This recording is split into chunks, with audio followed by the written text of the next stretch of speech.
హ్మ్. సార్ ఇప్పుడు ఫ్యామిలీలలో మనం చూసుకున్నట్లయితే మెజారిటీ ఆఫ్ ది ఫ్యామిలీలో ఏదైతే ఉన్నాయో అది ఫీమేల్స్ వైపు ఎక్కువున్నాయి అని మనం వింటున్నాం. అది ఎంతవరకు కరెక్ట్ సార్? మీరు దాన్ని ఏకీభవిస్తారా సార్ ఆ స్టేట్‌మెంట్‌కి? కోర్స్ ఉన్నాయండి. ఇప్పుడు 490/80 అంటే అమ్మాయే పెట్టొచ్చు. హ్మ్. డే డే డీవీసీలో అమ్మాయే పెట్టొచ్చు. కానీ ఈ మధ్య సుప్రీంకోర్టు అబ్బాయిలు వీళ్ళు మెయిల్ కూడా పెట్టొచ్చు అని చెప్పి చెప్పడం జరిగింది. హ్మ్. ఆనరబుల్ సుప్రీంకోర్టు కూడా చెప్పడం జరిగింది. మెయిల్ కూడా పెట్టొచ్చు అని. హ్మ్. కానీ తక్కువ. ఫిర్‌బీ అది కాకుండా మెయింటెనెన్స్ అబ్బాయి అడగొచ్చు. హ్మ్. అమ్మాయి అడగొచ్చు. అమ్మాయి అబ్బాయిని అడగొచ్చు. కానీ అబ్బాయి అమ్మాయిని అడిగే ఇది రేర్ కేసు. హ్మ్. ఎందుకంటే వీడేం చేస్తాడు ఫస్ట్ అవును. అడగాలి అంటే ఏ విధంగా అడుగుతారు? ఒక అబ్బాయి ఇంట్లో కూర్చుంటే అమ్మాయి సంపాదించుకుని తెచ్చిపెట్టదు కదా. అవును. ఈయన డ్యూటీ కదా, ఈయన మినిమం బాధ్యత వాడు బతకడానికన్నా వాడు కష్టపడాలి కదా. అవును. కాబట్టి అమ్మాయికి ఆ రైట్ ఉంది అడగడానికి. అమ్మాయి కూడా సుప్రీంకోర్టు ఇచ్చిన కొన్ని జడ్జిమెంట్లు ఉన్నాయి. హయ్యర్ కోర్టు చెప్పింది ఏంటంటే ఆమె ఎడ్యుకేటెడ్ అయ్యింది, ఆమె జాబ్ హోల్డర్ అయితే ఇవ్వాల్సిన అవసరం లేదని. బట్ వీళ్ళ మధ్యన కన్నా పిల్లలు ఎవరుంటే వాళ్ళకి మాత్రం ఇద్దరి బాధ్యత ఓకే. ఇవ్వాల్సి వస్తుంది కంపల్సరీ అని.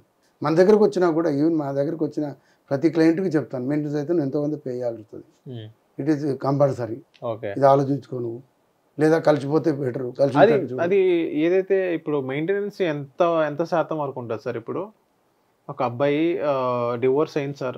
వీళ్ళిద్దరు కోర్ట్‌ని ఆశ్రయించారు. డివోర్స్ అయింది. మెయింటెనెన్స్ చార్జెస్ అనేది ఎంత వరకు వేయొచ్చు అంటారు? జనరల్గా ఏముంటుంది సార్, సపరేట్ ఆఫ్టర్ డైవర్స్ తర్వాత మెయింటెనెన్స్ అప్లై చేసేది రేర్ కేసులు ఉంటాయి. 99% కేసులన్నీ కూడా డైవర్స్ దాకా వచ్చితే మ్యూచువల్ కన్సెంట్కి వెళ్ళిపోతారు, మ్యూచువల్ డైవర్స్కి వెళ్ళిపోతారు. ఇద్దరి మీద కేసులు నడుస్తున్నాయి అనుకో, మ్యూచువల్ డైవర్స్ మాట్లాడుకుంటే ఎక్సెప్ట్ సెటిల్మెంట్ ఏముంటుంది, సపోజ్ 20 లక్షలు, 30 లక్షలు, 15 లక్షలు ఎంతో వాళ్ళ తొమ్మతిని బట్టి మాట్లాడుకుంటే 5 లక్షలు, 10 లక్షలు ఒక్కొక్కరు 2-3 లక్షలుగా క్లోజ్ చేసుకుంటారు. అలా ఇచ్చిన దాన్ని బట్టి వాళ్ళ తొమ్మతిని బట్టి మాట్లాడి డిసైడ్ అయ్యి సెటిల్ చేసుకుంటారు. ఆ సెటిల్మెంట్ అమౌంట్ ఇచ్చిరంటే ఫస్ట్ ఇమీడియట్లీ ఇద్దరు కలిసి మ్యూచువల్ డైవర్స్ చేస్తారు. మ్యూచువల్ డైవర్స్ చేసినా సరే కోర్టు మళ్ళీ ప్రయత్నం చేస్తుంది, ఒకసారి కౌన్సిలింగ్ కలిసి ఉంటారేమో.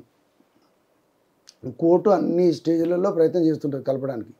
కానీ వీళ్ళు ఒక్కసారి కోర్టు దాకా వచ్చిన వాళ్ళు కలిసేది తక్కువ. అవును. ఆ అవకాశం అయితే ఉంటుంది. మ్యూచువల్ కన్సర్న్ ద్వారా సెటిల్ అయిపోతాయి.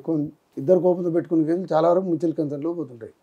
వాళ్ళు కలవలేరు. ఇంకా ఇద్దరి మధ్య ఈగో పెరిగిపోతుంది. ఇంకా ఎక్కువ ఈ కేసులు పెట్టి నాకు ఆడబెట్టింది అన్ని, ఆ కేసు పెట్టి ఈ కేసు పెట్టింది, ఈయన కోపం వస్తుంది. ఆమె కూడా ఇన్నాళ్ళు కోర్టుని తిప్పిండి నన్ను ఇబ్బంది పడుతుందని ఆమె బాధపడుతుంటుంది, అమ్మాయి కూడా బాధపడుతుంది. దీనివల్ల ఏంటంటే గ్యాప్ పెరిగి కలిసిపోయే వాళ్ళు తక్కువ, విడిపోయే వాళ్ళు ఎక్కువ ఉంటుంది. విడిపోయే వాళ్ళు చూస్తే కూడా వన్ టైం సెటిల్మెంట్ చేసుకుని విడిపోతారు ఎక్కువ.